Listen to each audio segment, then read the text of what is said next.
I've been hardstuck Ascendant for the past 2 acts, so I decided it was finally time to hire a Radiant coach so he could roast the absolute crap out of me and give me the key to success to finally reaching the holy rank. So quickly before I start the video, I just want to say a quick thank you to everyone who supported me in the comments on my last video. I honestly did not expect this much support or this much attention to the video. So really thank you guys for all the encouraging words, and I'm going to make sure I keep delivering quality content for you guys. Now onto the video. So as I'm an immortal player, Dani went into a lot of technical details on how to improve my gameplay, but most of the stuff that he said can still be applied to most ranks. So whichever rank you're in, this video can still help you out to reach your next new peak. So without further ado, let's get into the coaching session.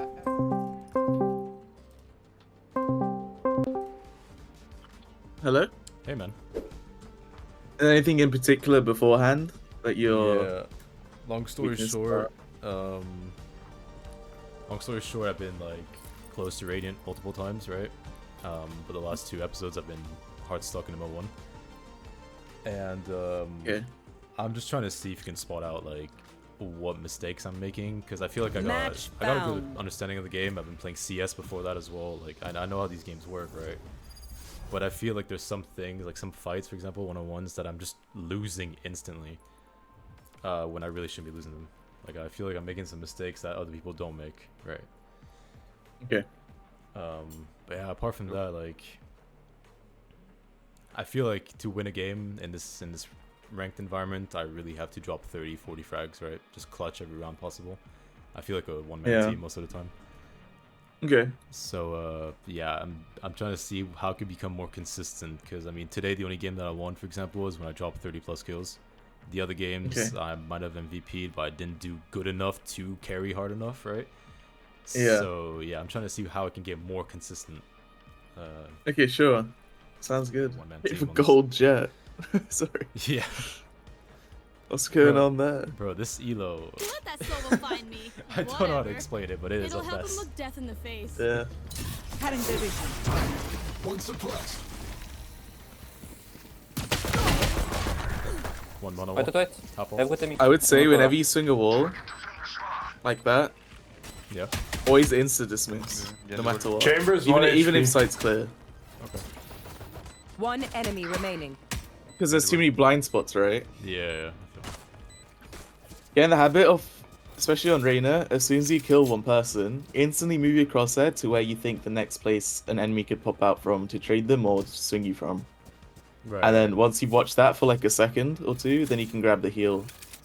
Obviously, if you're depending on where you are, you might want to dismiss instantly.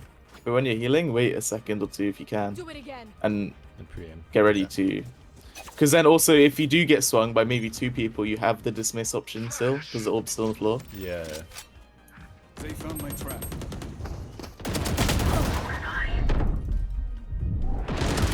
Oh my. Unlucky. Reloading. See, I guess it's in that scenario, like, how do I get that kill? Better cross replacement? You rushed your shot. You had more time. Because as soon as you saw him, you strafed, which was good. It threw his shot off. You actually had way more time. So while you made that strafe to line your crosshair and then shoot, but you shot just before your crosshair's on him, so that you ended up spraying, right? Yeah. And that's why you got killed without getting on. If you took more time, you could have killed one and dismissed for sure. You have a lot more time than you think in this game. A lot of consistency comes down to not getting punished in one game for making a play you're making another, right? Because you're always playing 5 different people with different characters, different ways they use their util, different angles they like. So in some games, you could do a flash and walk out a certain wall or an angle and get 3, right? Yeah. But in the next game, someone might be playing that corner, and if you're not paying close enough attention, you might blame yourself being inconsistent or bad aim. But in reality, Switching sides. that angle you were pushing, where you got 3 the previous game you popped off, may not even be enough good angle, but you just weren't getting punished for it, and it worked out that one specific game. So by minimizing as much as you can, the amount of like, I guess risky plays in a sense, the more consistent you find you'll be. It's obviously fine to like flash around walls and go to get one dismiss out, but it's more so like how far up you play or where you push once you've taken sight and things like that. On pop-off games it might work, rushing CT, but then another game Jet could hold their spawn from the other site or something. You never know. Yeah, I see what you mean. That's why I out. What is he doing? See, I need to stop doing these whiffs, man. Like, why am I crouch Last spraying? player standing. You're shooting too early. I panic, I guess. And every time you've whiffed, you've shot too early. You see, the issue with shooting too early is it's not like CS. You can't really adjust that well in this game. Yeah. And if you do, you're just kind of...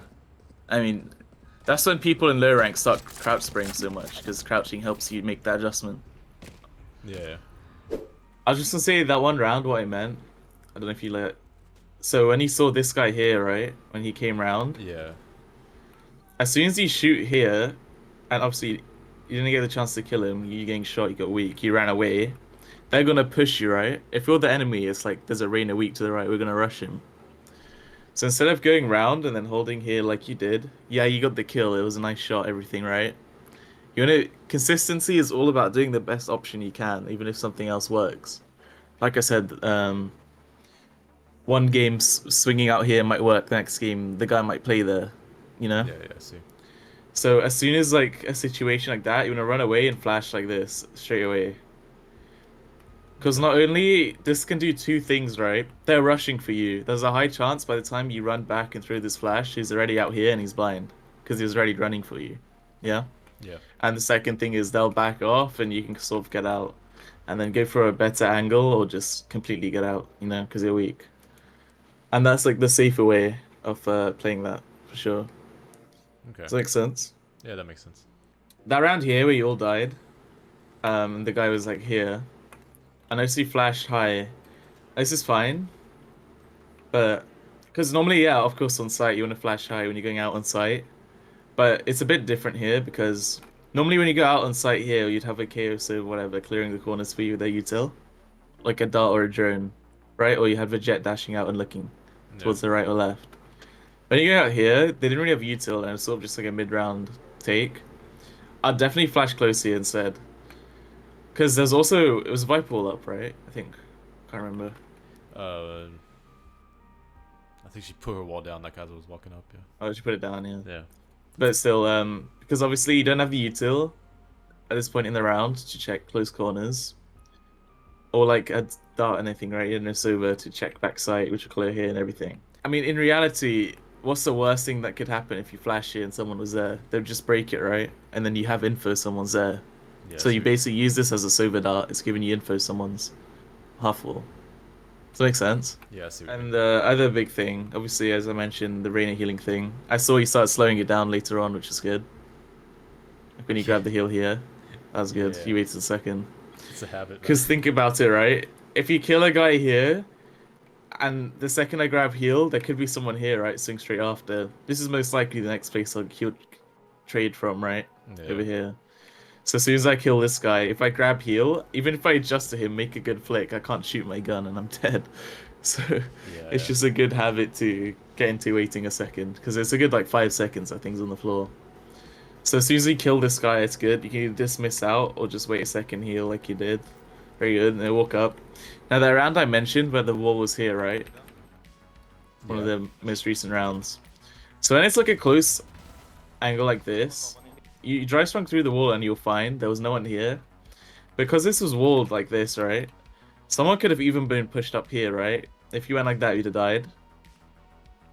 Someone could have also been here. If you went out, they could have trigger disciplined you. You could have cleared everything. Your teammate could have come out. They could have got 2 kills. Okay. So you had 2 flashes at this point. I'd always flash like here. If the wall's cutting this corner. I flash here because it'll be just close enough to the wall that would get anyone if they were like hugging here or anything, right? And then either have to break it or they'll swing through the wall to not get flashed, right? And if that happens, you're safe and someone on your team is most likely looking here, so that guy will die. I see you. Yeah. And this flash is also really good because when you go round, if anyone is close and they try hold their ground, they're gonna look down to break it, and as soon as you hear those bullets go off, you swing them and shoot them. Or like what happened, obviously you didn't flash, but or they'll just like have backed off like they were, right? Yeah. It increases the odds that they backed off. And then again, you can take the fights like this, check every angle, whatever, go around, check everything. And as soon as you see someone, if you don't, so if I see a guy here, right, as I'm going around, as soon as I see this guy, if I don't kill him on this initial shot, I'm gonna run off and I'm gonna flash the ground like this. Because people have the habit in Immortal, more than any other rank, of when they see someone, they need to secure that kill.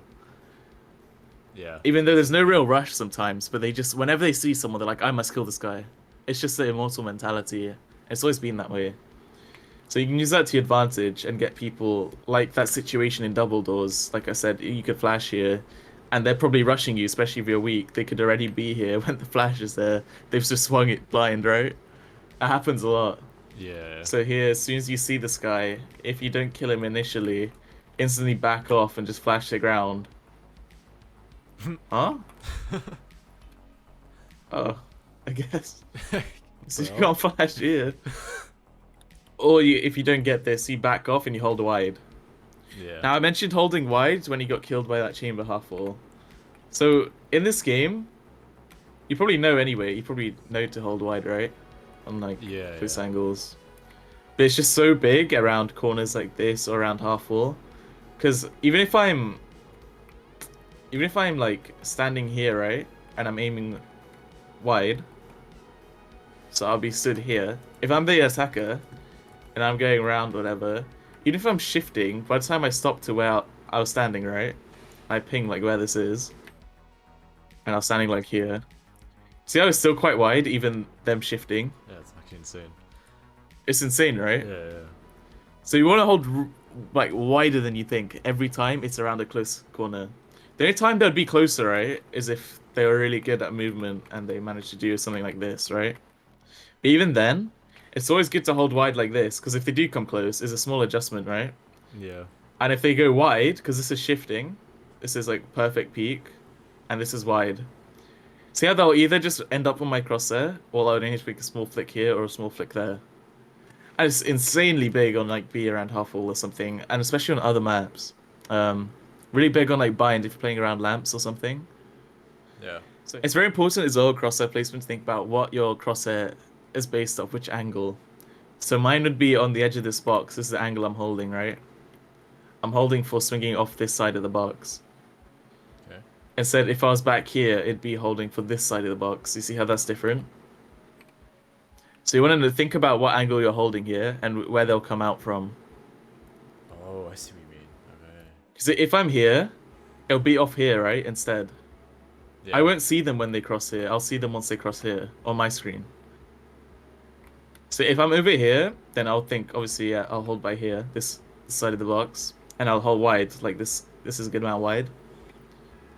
And then here, instead of playing corner, if I'm holding wide for here, it'd be off this side of the wall, and I'll be holding like here.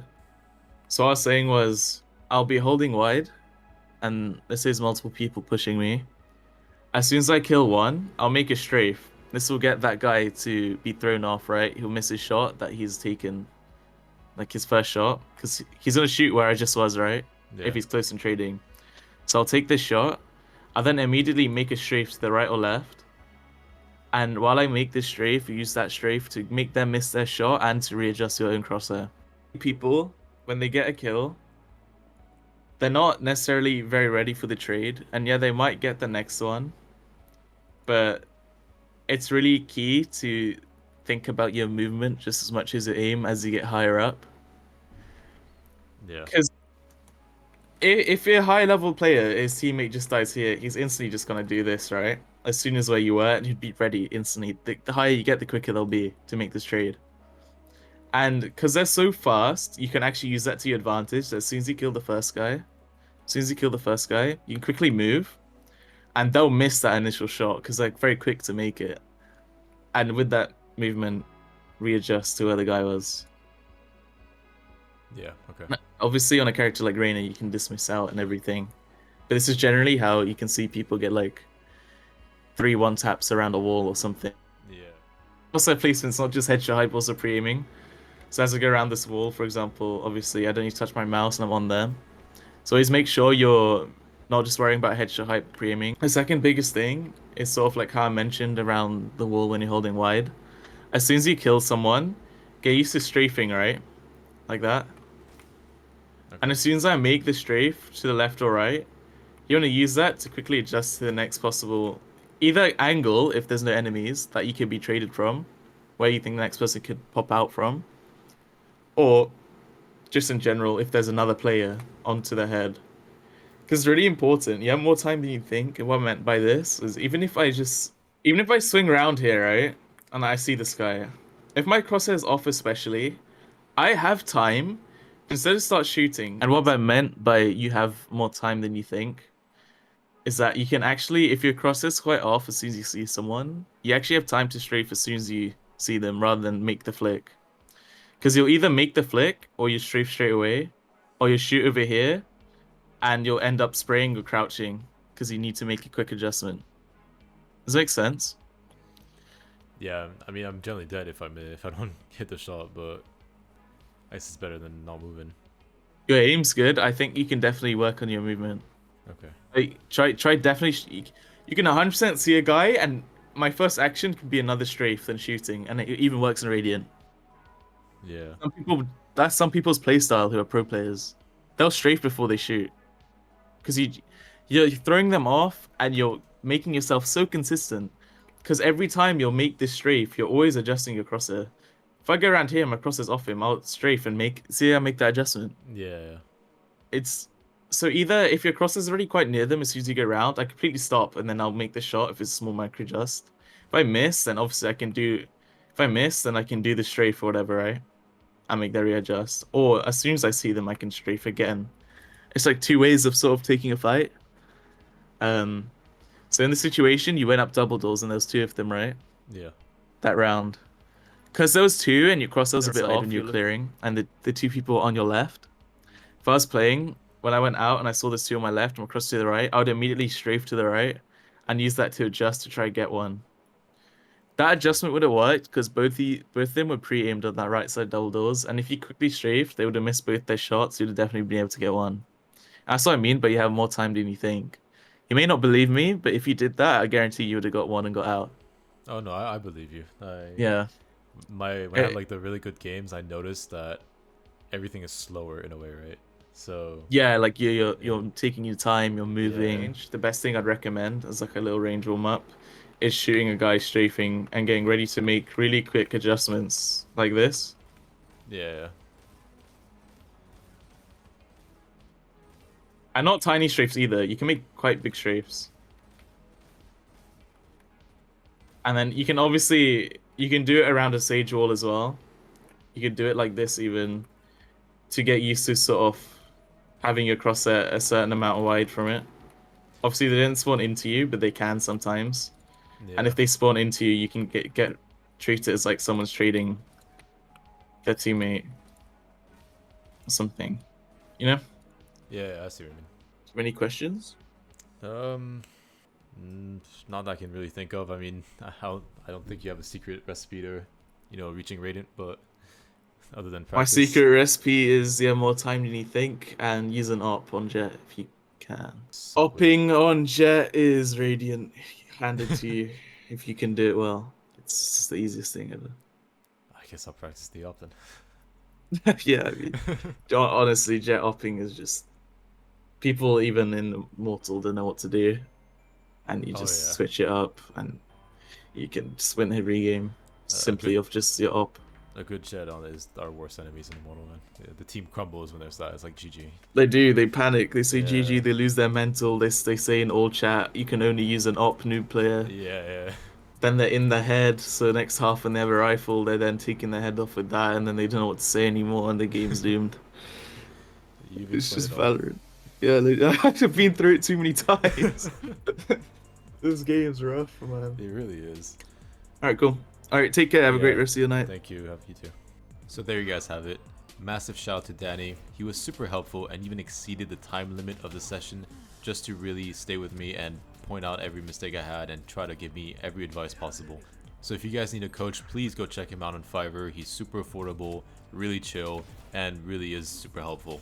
Now over the next week or two, I'm going to be applying his advice and see how my matches go, and I'll probably release an update video in about 2 weeks just to see where I'm at in the ladder. Now apart from that, I'm going to leave you guys with some clips I collected from after the coaching session, I applied some of his advice already and I could already see some improvements as I dropped 30 kills on the first game right afterward, and in general my movement and angle clearing just felt a lot better. So thanks for watching and see you guys next time.